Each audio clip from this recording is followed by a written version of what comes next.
Welcome back to Bee's Travelogue, episode 19. Even in January, there were many sunny days, and I would take the bus on the weekends to go exploring. I had already climbed the small and medium hill in Namak, so now I took the bus and went to Hadang to find a bigger hill. I set off later in the afternoon than usual because I was trying to time it right so that I would see the sunset. After climbing the first tall stairs next to the highway and rounding the hill, I had a beautiful view of Hadang and Namak, and also in the other direction more toward Mokpo. The sun was already pretty low in the sky, so that everything was washed in golden hour colors.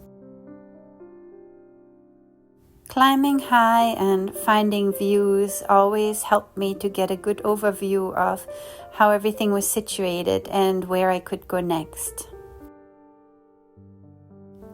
One of the problems on this hike was that my cell phone wasn't fully charged, and when I was looking for my chargers, I didn't bring them with me. That was a little bit of a problem because as the sun was setting beautifully, I realized that it was soon going to be dark, and without enough battery, I wouldn't be able to use my flashlight and see the path down the hill. Fortunately, it stayed light long enough that I could safely make it back down from the mountain. Days in January were often bright and sunny, but very cold. I took photos on my way from my apartment to work, a 6-minute commute. I also returned to the park and the Christmas tree, which ended up staying there until March, I believe. In most Asian countries, it seems Christmas trees are just considered pretty decoration, and there's no time limit as to how long you can keep them up. Sometimes they stay up all year. On my walks through town, I found more maps that were helpful in determining where I could travel next. Almost every one of these modern buildings in Namak had entrances in all 4 directions, and you could usually find a bathroom in each building. I discovered that I could go to the 13th floor of my building and head up a flight of stairs to the rooftop. I had a beautiful view of all of Namak. Watching the sunset was really beautiful, although, as I mentioned before, I'm not a big fan of all these tall apartment buildings, but the Koreans are very proud of them and love the convenience.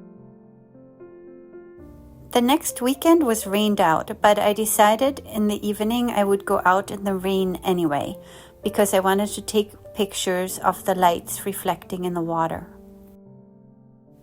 I had seen on the map that there was a bridge not too far away, and I decided to head in that general direction, which was south and east from me. I first walked through streets and then through apartment building complexes until I got to the river and the bridge. The bridge itself was very pretty in the dark. I crossed the river, went to the other side, where there was a construction site of new apartment buildings. There didn't seem to be too much else in that part of town, so I just turned around and headed back home at that point. I crossed the bridge again and went back home through a different part of town, the part that I had seen already, but not at nighttime and not after the rain. The apartment buildings with their windows lit up, the moon above the apartment buildings, big puddles on the ground, all added to a very magical atmosphere. I walked on the smaller walkways next to the apartment buildings and came to the street again with grocery stores and these big boxes of tangerines from Jeju Island. Finally, I reached my own park with the Christmas tree again, the little smiling pig planters, It was nice to be near my neighborhood again. All light effects usually went through a sequence of colors from blue to pink, purple, red, orange, green, and white light. The next night, when I was leaving work, I was surprised by a heavy snowstorm. Big flakes were coming down and there was barely any traffic on the road. The next day, of course, my commute had turned into ice, and then the next evening it started snowing again. It was very pretty but treacherous to get to work and get back home. And it kept on snowing throughout the days. There were snow showers on and off, and the snow started to accumulate quite a lot. It was pretty seeing the snow in front of the hill, but it was definitely very difficult to walk to work. And I remember seeing a lot of people with braces and on crutches. The school director's wife, my fellow teacher, and her son took me to the farmer's market and to a kimchi jjigae lunch afterwards.